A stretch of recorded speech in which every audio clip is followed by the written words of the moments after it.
హృదయాంతరంగమునా.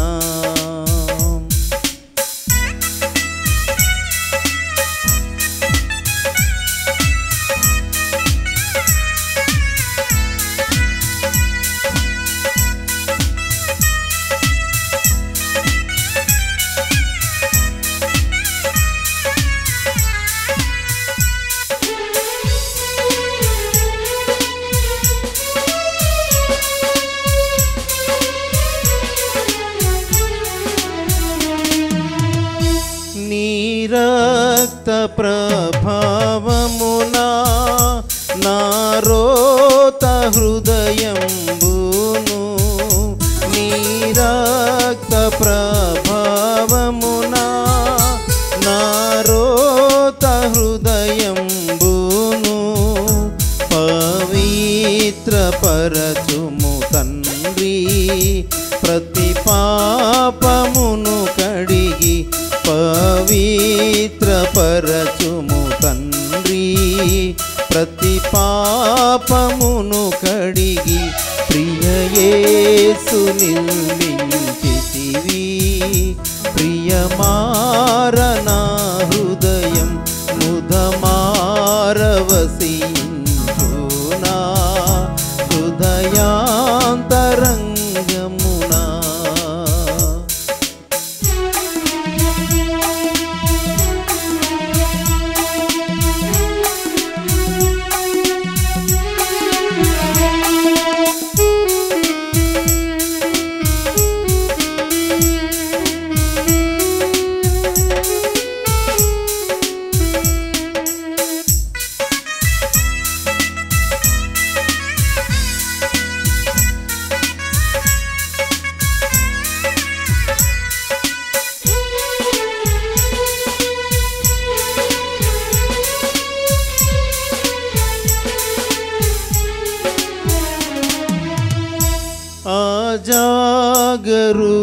అజాగరూకుడనైతి నిజాశ్రయమును విడచి. అజాగరూకుడనైతి నిజాశ్రయమును విడచి. కరుణారసముతో నాకై కనిపెట్టితివి తండ్రి. కరుణారసముతో నాకై కనిపెట్టితివి తండ్రి. ప్రియ యేసు నిర్మించితివి ప్రియమారనా హృదయం ముదమారవసించునా హృదయాంతరంగమునా.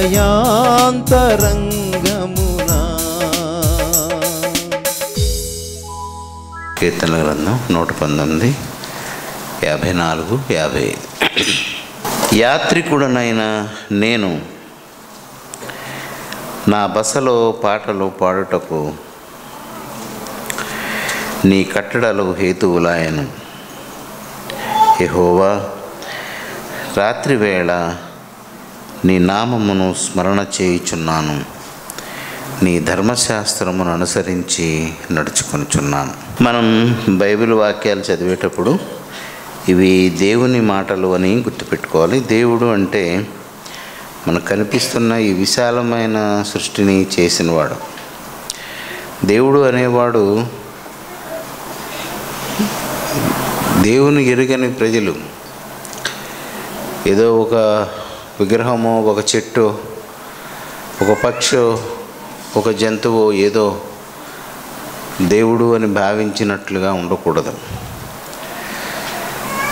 మనము ఆకాశం వైపు చూసినప్పుడు గాలిలో అంటే ఒక వాతావరణంలో ఆధారం లేకుండా అవి ఎలాగ నిలిచి ఉన్నాయంటే అలా నిలిపినవాడు ఎలాంటి వాడై ఉంటాడో అనేది మనం ఎప్పుడు స్మరణకి తెచ్చుకోవాలి.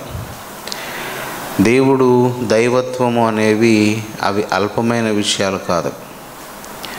కనుక సంఘం జాగ్రత్త కలిగి జీవమును గూర్చిన అపేక్షతో ఆశగా దేవుణ్ణి వెంబడించడం అలవాటు చేసుకోవాలి. ఈ వాక్యం చదువుకుందాం. యాత్రికుడనైన నేను. యాత్రికుడు అంటే మనం ఇంతకుముందు చెప్పుకున్నాం, క్రైస్తవుడు అంటే ఇశ్రాయేలు పరిశుద్ధ దేవుణ్ణి దేవుడుగా కలిగిన జనులు. దేవుడు అంటే సర్వోన్నతమైన నామము, సమస్త శక్తి కలిగిన వాడు. కనుక ఆ దేవుని ఎరిగిన వారు కలిగి ఉండవలసినటువంటి ప్రాథమిక జ్ఞానము. ప్రాథమిక జ్ఞానం అంటే మీకు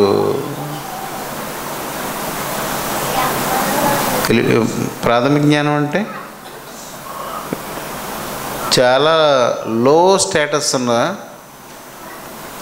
ఆ జ్ఞానము ప్రారంభ దశ లాంటిది. అది దేవుని ఎడల భయభక్తులు కలిగిన వాడు కలిగి ఉండవలసినటువంటి ప్రాథమిక జ్ఞానం ఏంటి అంటే, నేను ఈ భూమి మీద యాత్రికుడను. ఈ ఆలోచన లోపించిన వారు దైవత్వాన్ని గురించి తెలుసుకోవడం కష్టమవుతుంది. చాలా జాగ్రత్త కలిగి భయభక్తులు కలిగి బ్రతకకపోతే ఒక్కసారి మరణం కదిలించింది అంటే యుగయుగాలు అగ్నిగంధకాలలో కాలడం అనేది అది ఊహించుకోండి. కనుక ఈ ఈ ఈ భాగంలో ఈ పరిశుద్ధుడు చేసినటువంటి ప్రార్థన, యాత్రికుడనైన నేను, ఇది అందరికీ చెందదు. ఎవడు తాను యాత్రికుడునని తన ప్రవర్తన ద్వారా రుజువు చేసుకుంటాడో వాడే యాత్రికుడు. సుభాషిణి అని పేరున్నంత మాత్రంలో వారి భాషణ అందంగా ఉండదు. అలా ఏదో పేరు పెట్టుకున్నంత మాత్రంలోని వాళ్ళకి ఆ పేరు యొక్క మహిమ కలిగి ఉండదు. నేను యాత్రికుడిని అనుకున్నంత మాత్రంలో వాడు యాత్రికుడు కాడు. యాత్రికుని యొక్క లక్షణాలు ఎవరి దగ్గర ఉంటాయో వాడే యాత్రికుడు. యాత్రికుడు అంటే మనం చాలాసార్లు చెప్పుకున్నాం. ప్రయాణము, యాత్ర అనేవి రెండు విరుద్ధ పదాలు. జరిగే పని మాత్రం ఒకటే.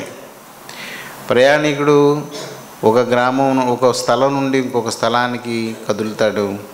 యాత్రికుడు కూడా ఒక స్థలం నుండి ఒక స్థలానికి కదులుతాడు. ప్రయాణికుడు అనేవాడు భౌతికమైనటువంటి అంశాల కోసం ఒకడు కదులుతాడు. యాత్రికుడు అనేవాడు రక్షణ లేదా ఆత్మ సంబంధమైన విషయాల గురించి కదులుతాడు. ముఖ్యంగా మన దేశంలో తీర్థయాత్రలు జరుగుతూ ఉంటాయి. ఈ కాశీ వెళ్ళడం, ప్రయాగ ఇలాంటి చోట్లకు వెళ్ళడం, ఇంటిని వదిలి అక్కడికి వెళ్తే పుణ్యం వస్తుంది అనేది యాత్ర. పరలోకం వస్తుంది అనే భావన కూడా ఈ లోకాన్ని వదిలి దాని దగ్గరికి వెళ్ళాలి. ఈ తేడా మీకు అర్థమవుతుంది అనుకుంటాను. పుణ్యక్షేత్రం అంటే పుణ్యం వస్తుంది, స్వర్గం వస్తుంది, ఆ స్థలానికి వెళితే అని అనుకున్నది యాత్ర. ఆ యాత్ర చేసేవాడు తాను ఉన్న నివాసాన్ని వదిలి అక్కడికి వెళ్ళాలి పుణ్యం కావాలంటే. క్రైస్తవుడికి పుణ్యం ఏంటంటే పరలోకం. క్రైస్తవుడికి పుణ్యం వచ్చే స్థలం పరలోకం. ఒకడు పరలోకానికి వెళ్ళాలి అంటే వాడు ప్రస్తుతం ఉన్న ఈ నివాస స్థలమైన భూమిని వదలాలి. అందుకే అది భౌతిక రూపం, ఇది ఆత్మరూపం. కనుక యాత్రికుడనైన నేను అంటే యాత్రికుడు ఏ స్థితిలో ఉంటాడు? యాత్రికుడికి రెండూ దొరకవు. యాత్ర చేసేవాడికి రెండూ దొరకవు. ఏంటి దొరకవు? వాడు అప్పటి వరకు ఉన్న నివాసము యొక్క సుఖము దొరకదు, వాడు అపేక్షించిన స్థలంలో ఏది కోరుకుంటున్నాడో అది దొరకదు. అంటే యాత్రికుడు ఎక్కడుంటాడు? ఎక్కడో మధ్యస్థానంలో ఉంటాడు. ఈ మాట దేవునితో పలికినవాడు యాత్రికుడు. అతను అంటున్నాడు, యాత్రికుడనైన నేను అంటే ఇతను ఎక్కడుండి పలికాడు నిజానికి ఈ మాట? అతని ఇంట్లోనే ఉన్నాడు. కానీ అతను స్వభావ సిద్ధంగా యాత్రికుడు. అంటే ఏం చేశాడు? లోకములో ఏవైతే అతనికి ఆశలు, అంటే ఏవైతే ఈ లోకంలో సుఖాన్ని ఇస్తాయో వాటి వలన శాశ్వత సుఖము దొరకదు అని వాటిని వదిలి విసర్జించి లేదా వాటిని ప్రక్కన పెట్టి ఏది శాశ్వతమైన సంతోషాన్ని ఇస్తుందో దానిని మనసుకు తెచ్చుకొని తన జీవితాన్ని నడుపుకుంటాడో వాడు ఈ మాట పలికినవాడు. ఈ 119వ కీర్తన రాసిన వారు ఎవరో మనకి తెలియదు. కనుక ఈ వ్యక్తి ఎవరో కానీ యాత్రికుడు అని చెప్తున్నాడు. అతను దేవునితోనే అంటున్నాడు కాబట్టి ఇప్పుడు నేను మీకు చాలాసార్లు చెప్తాను, ప్రార్థనలో ఎప్పుడూ అబద్ధం ఆడొద్దు. చేతనైతే చేయండి, చేయగలిగిన స్థితి సంపాదించినప్పుడే ఆ మాటలు పలకండి. ప్రభువా, నాకు నువ్వే గతి, నువ్వు తప్ప నాకు ఎవ్వరూ లేరు, నేను నీ మాటే వింటాను, నువ్వు గీచిన గీత నేను దాటినప్పుడు, మనం బాధలో ఉన్నప్పుడు, ఏదైనా అవసరం వచ్చినప్పుడు ఈ మాటలు చెప్తాం. కానీ ఎవరి దగ్గర నువ్వు పలుకుతున్నావో జాగ్రత్తగా ఉండాలి. మనము చేయలేనప్పుడు వాటిని మనము ఉచ్చరించకూడదు. చేయగలిగిన స్థితి అది విగ్రహాల ముందు పలికేవాళ్ళు పలికే మాటలు అవి. మనము ప్రవక్తల గ్రంథాలు చదువుతుంటే అందులో దేవుడు పడే వేదన అంతా అదే. అన్యజనులు వారి దేవతల ముందు ప్రవర్తించినట్లు మనుష్యుల ఆలోచన చొప్పున నా ప్రజలు నా ఎదుట ప్రవర్తిస్తున్నారు అని దేవుడు బాధపడుతూ ఉంటాడు. కనుక మనము చేయలేని దానిని దేవుని దగ్గర త్వరపడి పలకకూడదు. ఆయన సన్నిధిలో అస్సలు నోరు జారకూడదు. చాలా జాగ్రత్తగా ఉండాలి. ఇతను అంటున్నాడు, యాత్రికుడనైన నేను నా బసలో ఉన్నాను. బస అనేది ఏంటి?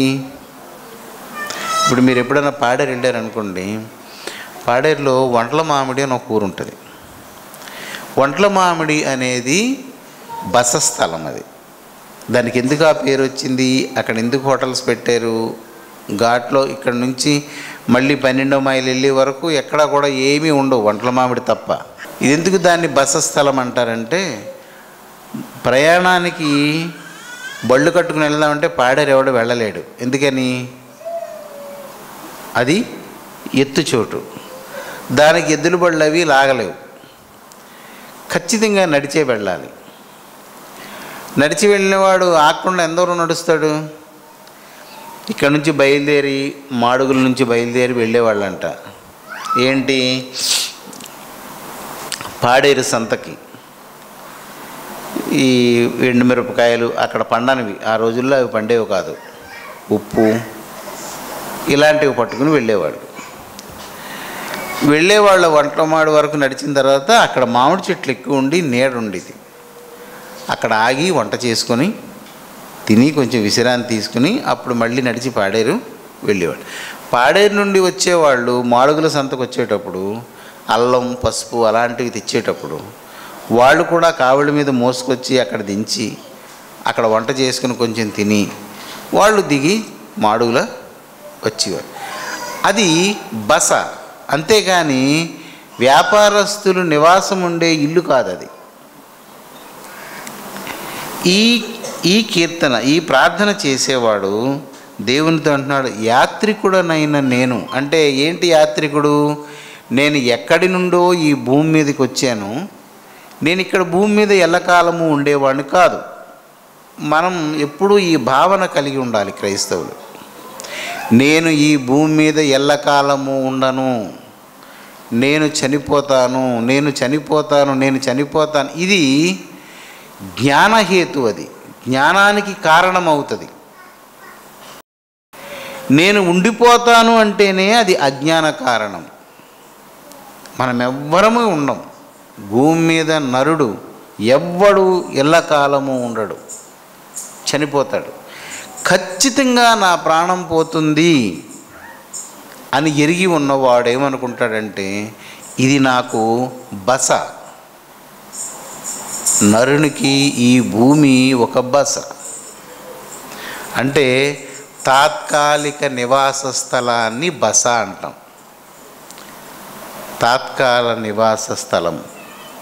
ఏ మనుషుడికైనా భూమి తాత్కాల నివాసము. అది ఎన్నడూ మనం మర్చిపోకూడదు. పెద్ద పెద్ద సౌదాలు ఉన్నవాళ్ళైనా లేని వాళ్ళైనా గుడిసెల్లో ఉన్నవాడైనా ఎవడైనా నరుడు, భూమి నరునికి ఈ భూమి తాత్కాల నివాసము, బస. కొంతకాలమే ఇక్కడ ఉంటాడు, ఎల్లకాలము ఇక్కడ ఎవ్వడు ఉండడు. అందుకే అతను అంటున్నాడు, యాత్రికుడనైన నేను యాత్ర చేస్తున్నాను అంతే. ఈ భూమి మీద ఎవడైనా యాత్రే. ఎక్కడికి యాత్ర అంటే మరి రెండు చోట్లు ఉన్నాయి. ఒకటి శాశ్వత జీవము, ఒకటి శాశ్వత నరకము. మనము యాత్ర చేస్తున్న మన భావనలో ఉంటే మన బ్రతుకు యొక్క తీరు ఒకలా ఉంటుంది. అలా కాకుండా ఇక్కడ అన్నీ ఉండాలి, ఏమీ లేకుండా ఎలాగా సుఖంగా ఉండాలి అనుకుంటే నీవు ఇదే నివాసం అనుకుంటావు, బస అని మర్చిపోతావు. ఎప్పుడు మన మనసుకి నేను బస స్థానంలోనే ఉన్నాను, నేను ఇల్లు వదిలేశాను, నేను ఎక్కడి నుండో ఇక్కడికి వచ్చాను, ఇక్కడ నుండి ఎక్కడికి వెళ్తానో మాత్రం తెలుసు. నేను ఒక మార్గంలో నడిస్తే ఒక చోటకి వెళ్తాను, ఒక మార్గాన్ని నిరాకరిస్తే ఇంకొక చోటుకి వెళ్తానని అందరికీ తెలుసు. అందుకే ఇతను అంటున్నాడు, యాత్రికుడనైన నేను నా బసలో పాటలు పాడుకుంటున్నాను. పాట అంటే సంగీతం. ఉత్సాహంగా ఉన్నప్పుడు చేసేది సంగీతం, గానం. దుఃఖంగా ఉన్నప్పుడు చేసేది ప్రార్థన. ఈ హేతువు అంటే కారణం. నేను పాటలు పాడడానికి ఇది బస అనేది పాటలు పాడే చోటు కాదు. పాటలు పాడతారు ఎవడైనా? బాగా నడిచెళ్ళి శ్రమపడి వంటల మాటలో దిగి ఇంత గింజ ఉడకబెట్టుకొని తినేసి పాటలు పాడతాడు. అలసిపోయి ఉంటాడు, బరువు మోసి అలసి ఉంటాడు, హాయిగా పడుకుంటాడు. కానీ ఇతను ఏమంటున్నాడంటే, ఆ బసలో నేను సంతోషంతో పాట పాడాను. ఆ పాట పాడడానికి కారణం ఏంటంటే నీ కట్టడలే కారణమయ్యాయి నేను పాట పాడడానికి. యాత్రికుడు బస ఉన్న స్థలము అంటే మధ్యస్థలం, అక్కడ ఏ సుఖం ఉండదు. దీన్ని పాత నిబంధనలో ఏమంటారంటే అరణ్య మార్గము.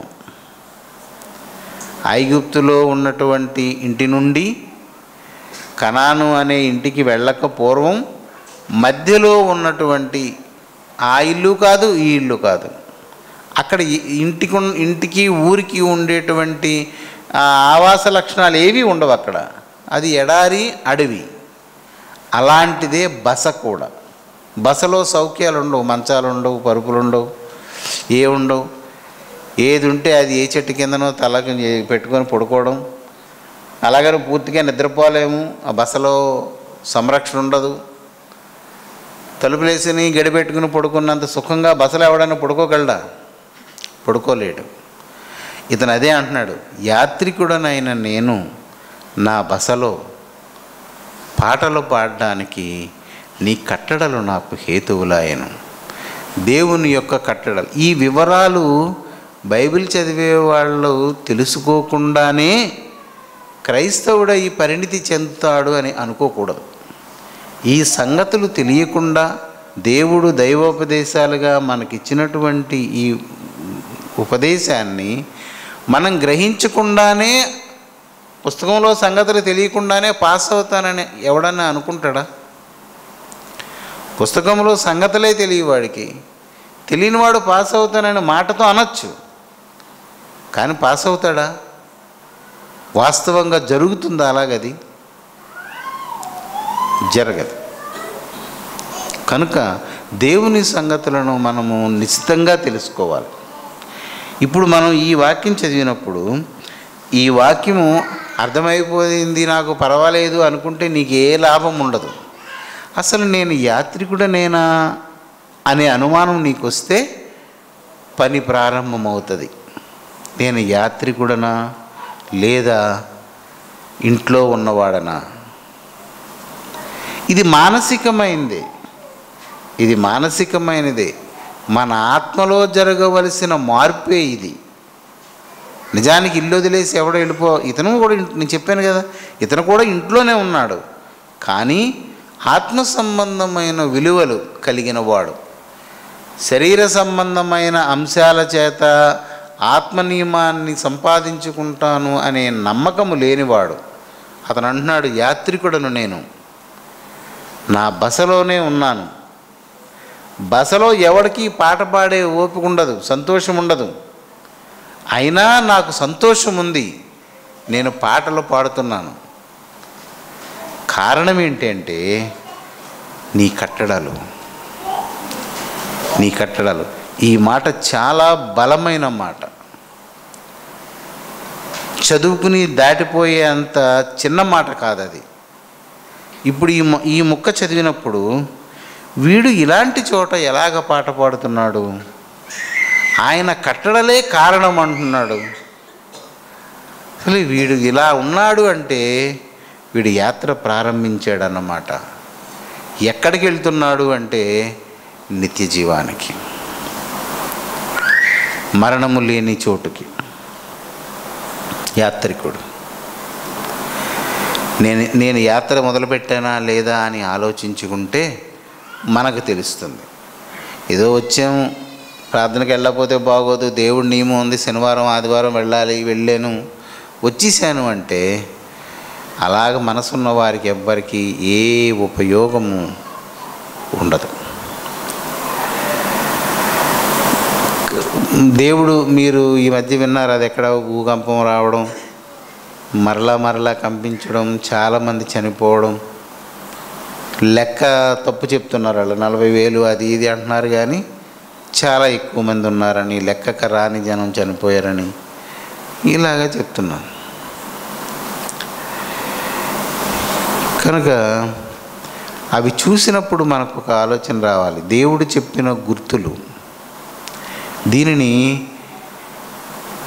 శాస్త్రవేత్తలు కూడా వీటిని ప్రామాణికంగా తీసుకుంటారు. బైబిల్ గ్రంథంలోని విషయాలను ఇలా జరుగుతున్నప్పుడు ఏదో జరుగుతుందని బైబిల్లో ఉంది.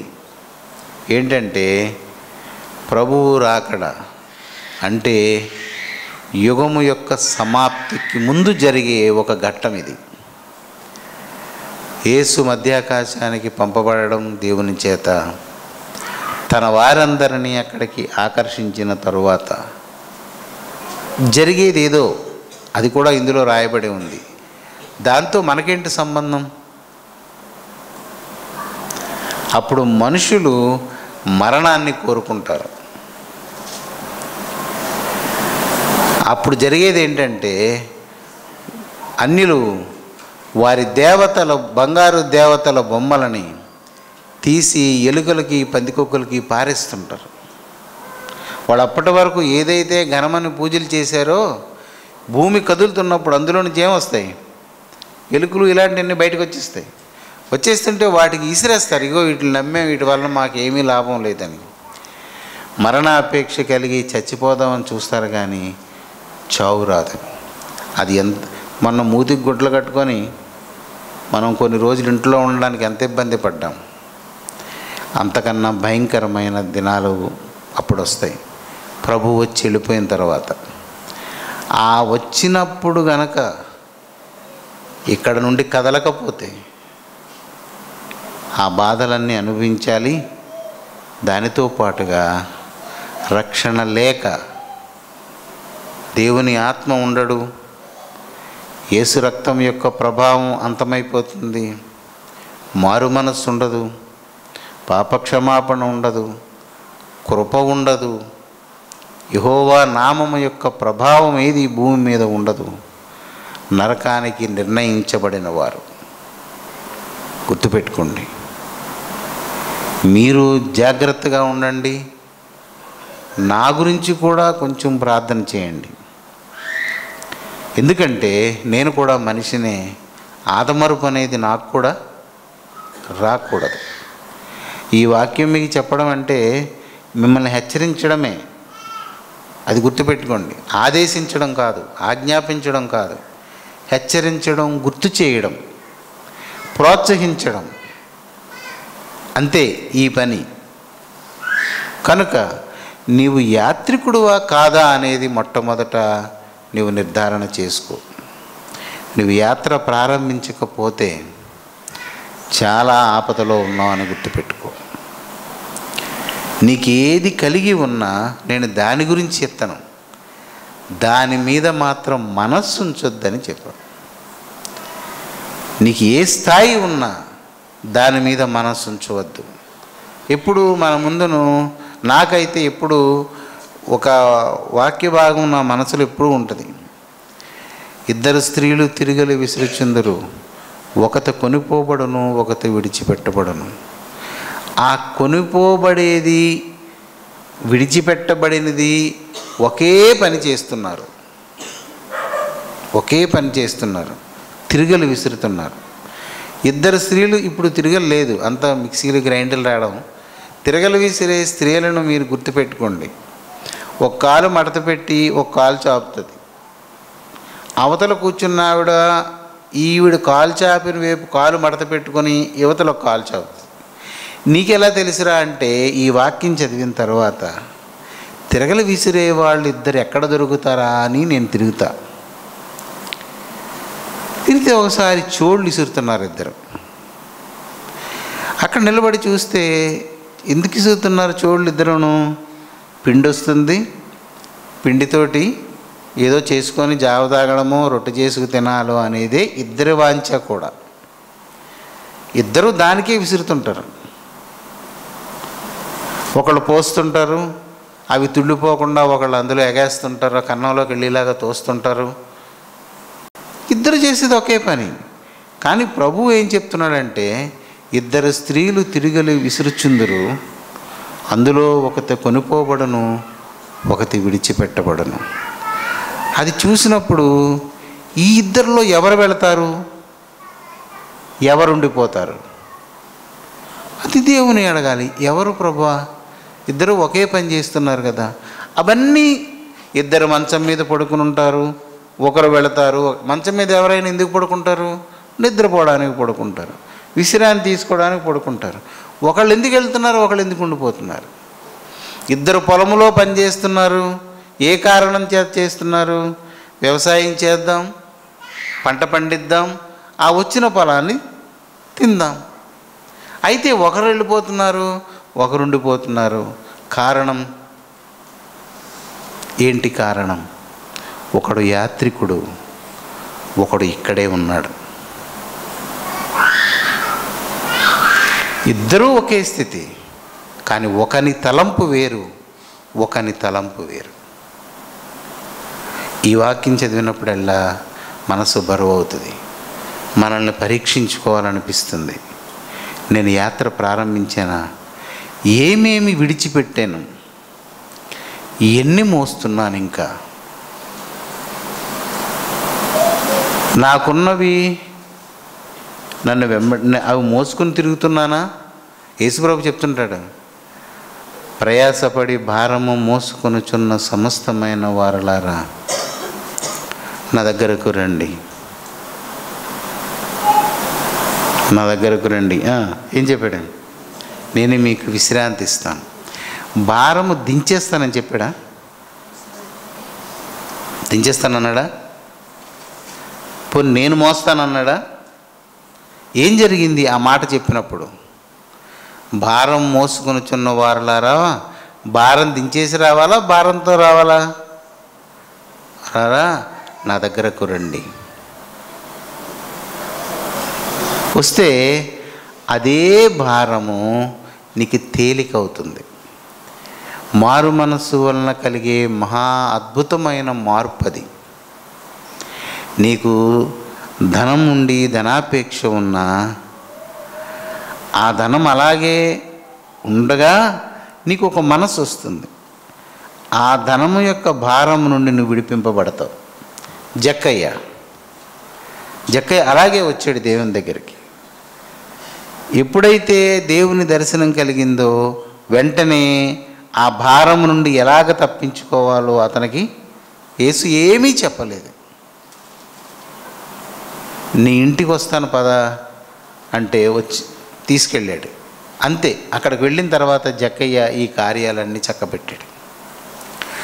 అలాంటి ధనవంతుడిని యేసు ప్రభువు పిలిచినప్పుడు వాడు రావడానికి వ్యసనపడి వెళ్ళిపోయాడు. ఇద్దరూ ధనవంతులే, ఇద్దరూ దేవుని దగ్గరికి వచ్చారు. ఒకడు యాత్రికుడయ్యాడు, ఒకడు లోకవాసి అయిపోయాడు. ఇతను అంటున్నాడు, ఖచ్చితమైన మాట చెప్తున్నాడు, యాత్రికుడనైన నేను నా బసలో సంగీతం పాడుతున్నాను అంటే నీవు నా రక్షణ కొరకు ఏర్పాటు చేసిన కట్టడలు హేతువు కారణములయ్యాయి. హేతువు అనేది రుజువు కలిగిన ఒక నిజమది, కారణము కలిగిన ఒక స్థితి అది. అందుకే అక్కడ కారణం అనకుండా హేతువు అనే పదం, హేతువాదులు అని మనం చూస్తుంటాం. దేవుడు లేడు అనేవాళ్ళు, వాళ్ళు ఏంటంటే ప్రతిదానికి హేతు అడుగుతారు, కారణం అడుగుతారు. కనుక దేవుని సంగమా గుర్తుపెట్టుకోండి, యాత్ర ప్రారంభమైందా? ఈ లోకము నుండి పరలోకానికి యాత్ర ప్రారంభమైతే ఈ లోకములో దేవుని కట్టడలను దేవుని ఆజ్ఞలను అనుసరించడానికి వేటిని నీవు విసర్జించావు, వేటిని నీవు సంపాదించావు? ఆజ్ఞల్లో రెండు రకాలు ఉన్నాయి కదా, విడిచిపెట్టవలసినవి, సంపాదించుకోవలసినవి. ఏమి సంపాదించావు? నీవు అనుసరించే ఆజ్ఞ కట్టడలతో కూడుకున్నదా కాదా? మీరు అంగీకరించినా అంగీకరించకపోయినా ఖచ్చితంగా ఈ ఉపదేశం ప్రతి క్రైస్తవుడు పొంది తీరాలి. గుడ్డిగా అనుసరిస్తే అయిపోతుంది, పరలోకానికి వెళ్తామని ఎవడో భావించవద్దు. ఒకవేళ అదే నిజమైతే ఇంత పుస్తకాన్ని అక్కర్లేదు దానికి. ఆజ్ఞలు రాసి పాటించండి పరలోకం మీది, పాటించకపోతే నరకం అంటే సరిపోతుంది. దానికి ఇంత వివరాలతో కూడినటువంటి గ్రంథం అక్కర్లేదు. కనుక ఆజ్ఞను కట్టడతో పాటు అనుసరించితేనే, అంతే. అది గుర్తుపెట్టుకోండి. ఆజ్ఞను అనుసరించేవాడు దాని నియమంతో కలిపి చేయాలి. దాన్ని ప్రార్థన అనేది ఆజ్ఞ చేయాలి, ఎలాగ చేయాలి అనేది కట్టడ. కనుక ఇతను అంటున్నాడు, నేను యాత్ర మొదలుపెట్టాను, ఇల్లు వదిలేశాను, ఇంకా నేను వెళ్ళవలసిన చోటు రాలేదు, నేను మధ్యలో ఒక బసలో ఉన్నాను. బసలో ఆయాసం ఉంటుంది, సుఖం ఉండదు, నిద్ర పట్టదు. ఊహించుకోండి, వంటల మాటలు చెట్టు కింద పడుకున్నారు అనుకోండి, రాత్రి మంచు పడుతుంది, తలగుడ్డ కట్టుకోవాలి, ఏ చెవిలో పురుగులు దూరిపోతాయేమో, రాత్రి ఏ పాము వస్తుందో, ఏ పులి వస్తుందో ఏమో అని అక్కడక్కడ మంటలు పెట్టుకొని మొత్తానికి తడి పొడి నిద్ర. ఆ శ్రమలో కూడా అలాంటి చోట్లో ఉండి నేను పాటలు పాడుతున్నానంటే కారణం నీ కట్టడలు. నీ కట్టడలను అనుసరించడం వలన నా ప్రయాణంలో నేను గెలుస్తానని ఒక ఆనందం. ఆ రెండో మాటలు అదే చెప్తున్నాడు, యెహోవా రాత్రివేళ, రాత్రి ఇది ఎందుకు? పడుకోవడానికి రాత్రి అంటున్నాడు. రాత్రివేళ నీ నామస్మరణము, నీ నామాన్ని స్మరించడం, అది ఎంత మాట చెప్తాను, నీ నామస్మరణ చేయిస్తున్నాను. నిద్రపోకుండా అటు ఇటు దొరుకుతూ నిద్రలోని చీకటి వేళ రాత్రి వేళ ఏం చేస్తున్నాడంట, ఆయన నామము మీ అందరికీ వచ్చేది. చాలామందికి దేవుని నామమే తెలియదు. నాకు అదే ఆశ ఉంటుంది అందరికీ. ముందు క్రిస్టియన్స్కి మనల్ని ప్రేమిస్తున్న మన దేవుని పేరేంటో చెప్పాలి అసలు అనిపిస్తుంది. ఆయన నామమే తెలియకుండా మనం ఆయన నామమును బట్టి ఎలా ప్రార్థన చేస్తాం? కనుక నీ నామము స్మరణ చేస్తున్నాను. స్మరణ అంటే జ్ఞప్తికి తెచ్చుకోవడం. ఏంటి జ్ఞప్తికి తెచ్చుకోవడం? నేను ఎలాంటి వాడిని ప్రభువా, నన్ను నీవు చేరదీసేవు.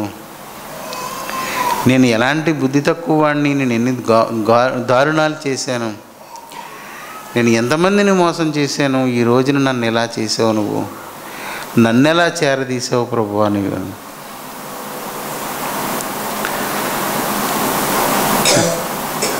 పౌలు చెప్తాడు ఆ మాట, వెళ్ళిపో, నా దగ్గర వద్దు. పేతురు కూడా అంటాడు, నా దగ్గరికి రావద్దు, నేను యోగ్యుడిని కాను, నన్ను ముట్టుకోవద్దని. కారణం ఏంటంటే ఎప్పుడైతే ఆయన నామాన్ని మనం స్మరిస్తామో మనమేంటో మనకు తెలుస్తుంది. అంతటి వాని దగ్గర నేను ఇమ్మడగలనా, నేను ఉండగలనా? మనకి ఒక కీర్తనల పుస్తకంలోని ఒక పాట ఉంటుంది, ఆంధ్ర క్రైస్తవ కీర్తనలో, నీ వంటి పరిశుద్ధుడేడి దేవా, నా వంటి పాపాత్ముడేడి అని. ఆ పాట ఈసారి మీకు చెప్తాను. అది నీ వంటి సత్యవంతుడేడి, నా వంటి అబద్ధికుడేడి అని.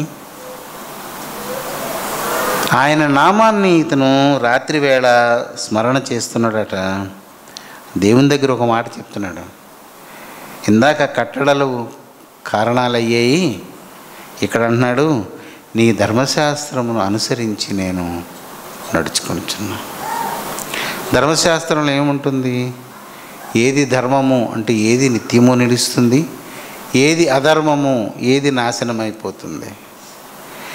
ఏది నిత్యము నిలిచేది? దేవుని మాట, అదే ఆయన ఆజ్ఞ ఉంది కదా. అన్నీ పోతాయి కానీ నా వాక్యము నిత్యము నిలిచి ఉండును. కనుక నిరంతరము నిలిచి ఉండే నీ మాట, మాతో నీవు పలికిన నీ ఆజ్ఞ, దాన్ని నేను అనుసరిస్తున్నాను. ఈ అనుసరించేది కట్టడను బట్టి నేను అనుసరిస్తున్నాను, ఇష్టానుసారంగా కాదు. ఆజ్ఞను అనుసరించాలి అంటే దానితో పాటుగా కట్టడ ఖచ్చితంగా ఉంటుంది. అందుకే పాత నిబంధనలు అంతా కూడా రాయబడి ఉంది, ఆయన ఆజ్ఞలను కట్టడలను అని. ఎందుకంటే కట్టడ లేకుండా ఒకడు ఏం చేసినా అది చెల్లదు. కనుక దేవుని పిల్లారా, ఈరోజు మనం ఈ శనివారం ఈ ఉపవాస దినాన మనం నేర్చుకునేది, యాత్రికుడవా నీవు కాదా? యాత్రలో సుఖం ఉండదు. యాత్రకు వెళ్ళేవాడు ఎవడో కూడా డబుల్ కాట్ మంచాన్ని, పరుపుని, టీవీని, ఫ్రిడ్జ్ని, వాషింగ్ మెషిన్ని మోసుకొని వెళ్ళాడు. వాటన్నిటినీ ఇంట్లోనే వదిలి తక్కువ బరువు అంటే తక్కువ సుఖాన్ని తీసుకుని బయలుదేరతాడు. అంతేగాని బాత్రూమ్ చెప్పులు, షూస్ కూడా వేసుకుని ఎవడో వెళ్ళడు. ఈ స్త్రీ బట్టలు ఆశించకూడదు. దారిలో గెంజి పెట్టేవాడు, పాము వాళ్ళు ఎవరో దొరకరు. అన్ని విషయాలు అంటే యాత్ర చేసేవాడు సింపుల్గా బయలుదేరతాడు. అలాగే నీవు యాత్రికుడుగా ఉన్నావా? ఇంకా లోక భారము నేను ఇంకా ఇక్కడ పట్టుకొని పీగుతుందా? ఆలోచించు. యాత్రికుడు అయితే నువ్వు బసలో ఉంటే అది నీకు సంతోషాన్ని ఇస్తుందా? ఆ బసలో ఉండి నీవు దేవుని ఆజ్ఞలను, కట్టడలను అనుసరించగలుగుతున్నావా? రాత్రి వేళ అయినా హాయిగా సుఖంగా ఆవలింతలు తీసి పడుకోకుండా ఆయన నామాన్ని నువ్వు స్మరించగలుగుతున్నావా? ఆ తడి పొడి సుఖంలోనే నీవు దేవుని పాటలు, ఆయన కట్టడలు కారణముగానున్న పాటలు నువ్వు పాడగలుగుతున్నావా? ఇది బలవంతం కాదు, మీ స్వేచ్ఛాపూర్వకమైన నిర్ణయం. అది మీ ఒక పరిశుద్ధుని యొక్క ప్రార్థనను మనం ఈ రాత్రి గుర్తు చేసుకుంటున్నాం అంతే. ఆ స్థాయిలో నీవు ఉన్నావా, ఇంకా అందుకోలేదా? ఉంటే చాలా సంతోషం. లేకపోతే ఈ స్థితికి మనము ఖచ్చితంగా రావాలి, వచ్చి తీరాలి. ఇవేవీ లేకుండానే నేను పరిశుద్ధుడినై వెళ్ళిపోతాను అంటే నేను చెప్పేది ఇంకేమీ ఉండదు. ఒకడు చదవకుండానే పాస్ అవుతానని చెప్తే ఎంత బలంగా ఉంటుందో ఇది కూడా అలాగే ఉంటుంది. కనుక ఆసక్తి కలిగి దేవుని వైపు తిరగండి. ఎల్లకాలము ఇలాగ సాగనివ్వకండి. భక్తిని కొంచెం గుర్తుపెట్టుకోండి. నేను ఎప్పుడూ మరణాన్నే నమ్ముతా. ఎందుకంటే వద్దన్నా ఏం చేసినా, ఇప్పుడు చూశారు కదా మనుషుల యొక్క ప్రయాస అంతా ఎక్కువ సంవత్సరాలు బ్రతకాలని. మనకి యూట్యూబ్లో కూడా చెప్తారు, ఇది తాగితే 150 సంవత్సరాల గ్యారెంటీ అని. అవుతుందా? అలాగా బ్రతకాలని ఉంటుంది. కానీ కొంతకాలం అయిన తర్వాత వార్ధక్యం వస్తుంది, ముసలితనం వస్తుంది. ముందు ముసలితనం వచ్చిన వాడిని అడిగితే తెలుస్తుంది, అడిగి చచ్చిపోదామని ఉంటుంది. పండిపోయిన ఆకు ఏమనిపిస్తుంది అంటే, అది మాటలాడదు కానీ చెప్తున్నామని. పండిపోయిన ఆకు ఏమవుతుంది? ఆకు ముదిరిపోయిందంటే ఏంటి అర్థం? దానిలో ఒక హార్మోన్ తయారవుతుంది ఆ చెట్టులో. ఆ హార్మోను ఆకు వయసు అయిపోయిన తర్వాత దానిలో హరితం అంటే పత్రహరితం, ఆకుపచ్చని హరితరేణువులన్నీ కూడా సూర్యరశ్మిని పీల్చుకునే శక్తిని కోల్పోతాయి. సూర్యరశ్మిని పైనుండి తీసుకోవాలి, వేరు నుండి వచ్చి నీరుని తీసుకోవాలి, తీసుకుని అది పిండి పదార్థాన్ని తయారు చేసుకోవాలి. తయారు చేసి అది బ్రతకాలి, చెట్టుకు అందించాలి. ఆ శక్తి దానికి అయిపోయింది కనుక దాని వర్ణం మారిపోద్ది పసుపు రంగులోకి. అప్పుడు దానికి ఒక హార్మోన్ వస్తుంది చెట్టు నుండి. ఆ హార్మోన్ వచ్చి దాని వృంతం, ప్రతవంతం అంటే ఆ కాడ దగ్గర ఉన్న ఉబ్బెత్తు చోటు దగ్గరికి వస్తుంది అది ఆ హార్మోన్. ఆ హార్మోన్ అక్కడికి వచ్చి ఏం చేస్తుందంటే చెట్టుకి ఆకుకి ఉన్న సంబంధం కలిగి ఉన్న సంధాయక కణజాలం అంటాం, ఆ రెండింటిని అంటించే కణాలను చంపేస్తుంది. చంపేసిన తర్వాత ఎప్పుడైతే అంటించి ఉండే కణాలు చనిపోయాయో భూమి ఆకర్షణకి ఇది కిందన పడిపోతుంది. ఆ పసుపు రంగు వచ్చిన తర్వాత కూడా నాకు హరితం కావాలంటే రాదు, అయిపోద్ది. ఒక మనిషి యొక్క వయసు పెరుగుతున్న కొలది వృద్ధాప్యం వస్తుంది. వృద్ధాప్యం వచ్చిందంటే అర్థం ఏంటంటే మరణానికి దగ్గరికి తీసుకువచ్చేవు అని అర్థమవుతుంది. జ్ఞానం కలిగిన వాడు ఏం చేయాలంటే, నాకు వృద్ధాప్యం వచ్చింది, ఇంతకు ముందులాగా 6 అడుగుల దూరం 8 అడుగుల దూరం దూకలేకపోతున్నాను, అడుగే వేయడం కష్టమవుతుంది అంటే మరణము దగ్గరకు వచ్చింది, నేను మరణాన్ని కలుసుకోబోతున్నానని జాగ్రత్త పడాలి. దేవుని సమాజం అయితే దేవుడు ఏర్పాటు చేసిన ఈ నియమములో మరణం అనేది ప్రధానమైనది. మరణం అనేది నరునికి ఎప్పుడు కలుగుతుందో అది ఎవరికి, ఇంతమంది జ్యోతిష్యులు బోళ్ళు కథలు చెప్తుంటారు. మరణ దినాన్ని ఒక్కడైనా చెప్పమనండి. దేవుడే మరణ దినాన్ని నిర్ణయిస్తాడు, అది ఎవ్వరికీ తెలియదు.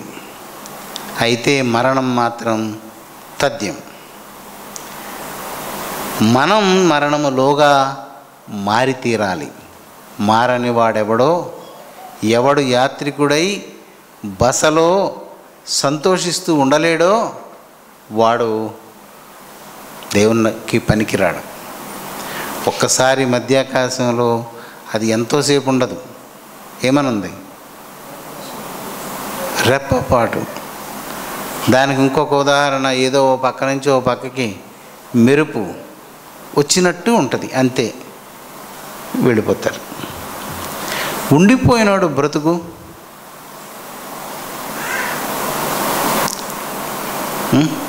ముగ్గురు అన్నదమ్ములు 4 అన్నదమ్ములు ఉన్నవాడు, అమ్మా 3 వెళ్ళిపోయారు ఇదంతా నాదే అనుకుంటాడా?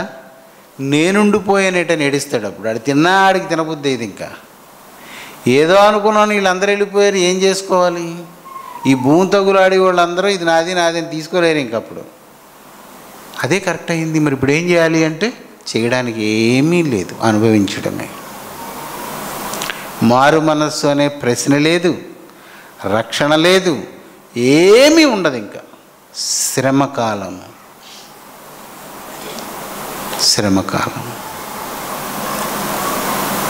నేను మీకు ఎందుకు ప్రార్థన చేయమంటున్నానంటే, దేవుడు నాకు తెలియజేసింది మీకు చెప్తున్నాను. నేనేమైపోతానో భయం మీద మిమ్మల్ని ప్రార్థన చేయమంటున్నాను. ప్రతి మనిషికి ఒక ఆలోచన ఉంటుంది, ఒక మరుపు ఉంటుంది, ఒక అపేక్ష పుడుతుంటుంది. కాబట్టి ప్రార్థన చేయండి అని అడుగుతున్నా. యాత్రికుడనైన నేను అన్న ఆ దైవజనుని మాటను మనందరము ఆపాదించుకుందాం. యాత్రికుడనా నేను కాదా ముందు, అంతే. యాత్రికుడు కాకుండా ఇంకా ఈ ఇంట్లోనే కూర్చుని ఆ ఇంటి గురించి లేదా యాత్రాస్థలం గురించి కలలగంటూ కూర్చుంటే ఎన్నడూ నీవు యాత్ర ఫలాన్ని పొందలేవు అని సంఘం తెలుసుకోవాలి. యాత్రికుడనైనా నేను ఆ ఒక్క మొక్క దగ్గరే నేను ఆగిపోతా. ఎందుకంటే నేను యాత్రికుడనైతే ఆ తత్తిమాద నాకు అవసరం లేదు. ఇంకా నేను యాత్రికుడిని కాదనుకోండి, అది చదివినా నాకు ఏ లాభం ఉండదు. అంతే. కనుక యాత్రికుడనైనా నేను నా బసలో పాటలు పాడుటకు నీ కట్టడలు నాకు హేతువులాయను. దేవుని వాక్యాన్ని కంఠస్థ పెడితే సమయానికి అది మనకు సహాయం చేస్తుంది. బైబిల్లో ఆ మాట రాసి ఉంటుంది, సమయోచిత సహాయము కొరకు ఆయనను వేడుకొనుడి అని. ఆ సమయములో దేవుని వలన ఏ సహాయం కావాలో ఆ సహాయం ఆ వాక్యం వలన మన మనసుకు తోస్తుంది. అందుకే నేను కంఠస్థ పెట్టమంటాను. రోజులు చాలా ప్రమాదంగా ఉన్నాయి. మనం చాలా జాగ్రత్తగా సిద్ధపడాలి. పరలోక రాజ్యానికి సిద్ధపడమనే మీకు చెప్తున్నాను, కానీ వేరొక రకమైనది ఏది నేను మీ మీద పెట్టడం లేదు. ఏ బరువు నేను మీ మీద పెట్టలేదు. లోక సంబంధమైనది ఏది నేను మీకు ఎప్పుడు చెప్పలేదు, చెప్పను కూడా. కానీ ఆత్మ సంబంధమైన దానిని సంపాదించుకోవడానికి నేనున్నంతకాలం మిమ్మల్ని హెచ్చరిస్తూనే ఉంటాను. కాబట్టి పరలోక రాజ్యం చేరడానికి చేయవలసిన ప్రాథమికమైన పని, నేను ఖచ్చితంగా ఈ భూమి మీద ఎల్లకాలం ఉండను, చనిపోతాను. కొంతకాలం ఉండడానికి మాత్రమే ఈ భూమి మీదకి నేను వచ్చాను. నేను యాత్రికుడను కనుక యాత్రికుని లక్షణాలను కలిగి ఉంటే సరిపోతుంది. యాత్రికుని లక్షణాలు కలిగి దేవుని ఆజ్ఞలను కట్టడలను అనుసరిస్తే చాలు, అంతే. అది చేస్తే నిత్యత్వము మన సొంతం. అలాగ చేసిన పౌలు చెప్పాడు, నా కొరకు జీవ కిరీటము ఉంచబడి ఉంది. నేను వెళ్తే అది నా తల మీద పెట్టేస్తారు, అంతే. ఎక్కడ సిద్ధం చేసుకున్నాడు జీవ కిరీటాన్ని? యాత్ర స్థలములో ఉండే దానిని సిద్ధం చేసుకున్నాడు. అంతేగాని అక్కడికి వెళ్ళిన తర్వాత నీ కిరీటం వచ్చింది నాదేది అని అంటే ఉండదు. ఇక్కడే మనం రెడీ చేసుకోవాలి. అది యాత్రికుడు వలన మాత్రమే అవుతుంది. యాత్రికుని లక్షణాలు నీవు నేర్చుకుంటే యాత్రా ఫలం పొందినట్టే. ఇది చాలా సులువైన మాట. ఇది యాత్రా ఫలము యాత్రికునిలాగా ఉంటే సరిపోతుంది. ఆ మనసు ఉంటే మనకు సరిపోతుంది. అలాంటి కృప దేవుడు మనకు అనుగ్రహించునుగాక. ప్రార్థన చేసుకుందాం. దయా సంపూర్ణుడైన మా తండ్రి, మా ఎడల కృప చూపుచు నీ ఉపదేశమును మాకిస్తూ మహోన్నతమైన స్థలము నుండి అల్పులమైన మమ్మల్ని జ్ఞాపకం చేసుకుని మమ్మల్ని ప్రేమిస్తున్నావు నాయన. నీకు స్తోత్రం చెల్లించుకుంటున్నాం ప్రభా. మమ్మలను నీ ఉపదేశమునకు నాయన అలవాటు అయ్యేటట్లుగా, నీ ఉపదేశమును అభ్యసించేటట్లుగా మమ్మలను ప్రేరేపించు. మా మనసులను నీ తట్టు తిప్పు నాయన. మేము యుగయుగములు నీ వారమై బ్రతుకున్నట్లు మా ఎడలు నీ కృపను విస్తరింపచేసి మమ్మల్ని ఆదరించమని, దుష్టుని ఆలోచన నుండి తప్పించి సంరక్షించమని యేసునామమున అడుగుచున్నాను తండ్రి.